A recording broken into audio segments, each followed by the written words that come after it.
38 below zero.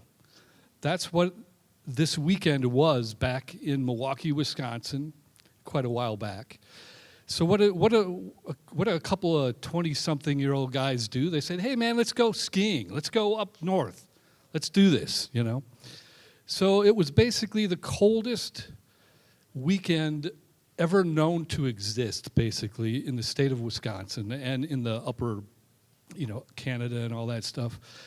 So we hop into a car and we do rock, paper, scissors to see who's going to drive. It's a 5-hour drive. We were driving up to Hurley, Wisconsin, which is right on the UP, the Upper Peninsula of Michigan. It's like right on the border. So it's about a 5-hour drive-ish.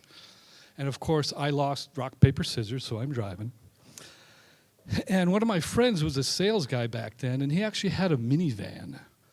And you can't even imagine how much crap we gave him. We're all in our 20s, and this dude's driving a minivan, right? But it came in handy for our trip, right?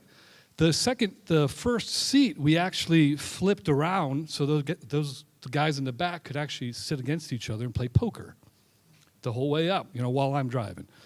Anyway, it was a strange drive. And I don't know if anyone here's been to Wisconsin. When you get farther up north, it gets pretty desolate, like, most states in certain areas. But I'm just kind of driving along, and I realize, I haven't really seen any other cars for probably a good hour, because we're getting really far up there. And I just kind of say to these guys, I'm like, you do realize that if I, mess up here, we're probably all going to die. It's like 38 below outside. We're on our own, man. There's nobody out here. And, they're laughing, whatever. They're drinking and playing poker behind me, having fun, whatever. But so we're going up to this guy's family cabin. And he says when we get there, we have to check to see if the pilot lights are on.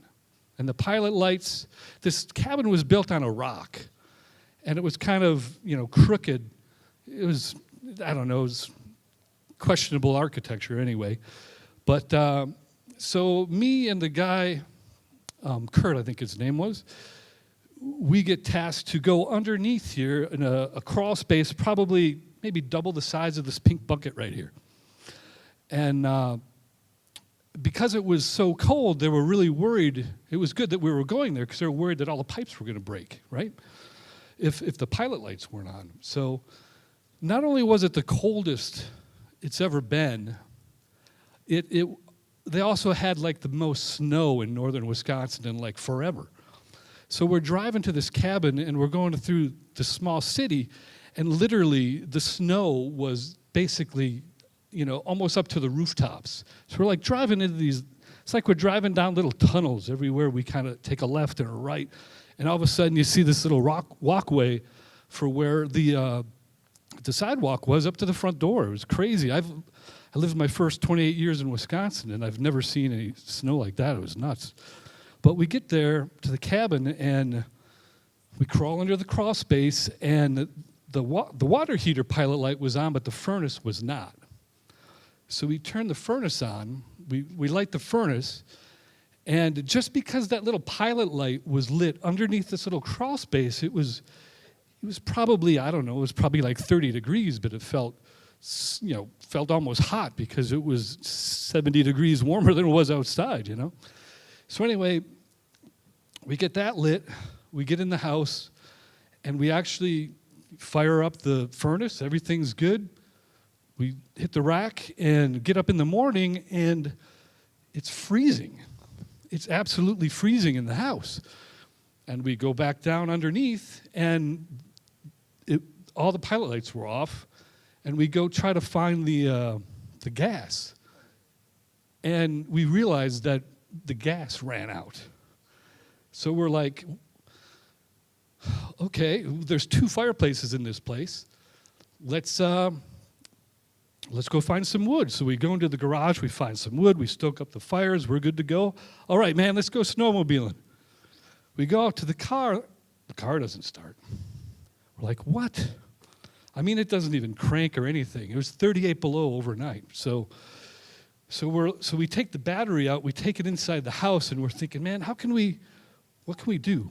Wow, that was quick. But so we find some charcoal and a big tinfoil pan, and we fire it up and we put it underneath the engine block. And we just let it sit there for a while, and it warms up the engine. We take the battery out of the house, put it in, boom, it fires up. We're like, we're good to go. So then at that point, we never shut off the car again for the next 3 days. We're like, that's it, we're done. So, and then to make sure that the pipes don't freeze, we took that same pan and put it underneath the house with the charcoal lit just to keep that crawl space warm. And anyway, the next day we went, well, not all of us went skiing. One of us was a little bit too hungover to go skiing. I won't name names, but anyway, on our way home, we're like, man, that was crazy. You know, it was fun, it was crazy, it was adventuresome, and on the way home, we actually got a flat tire.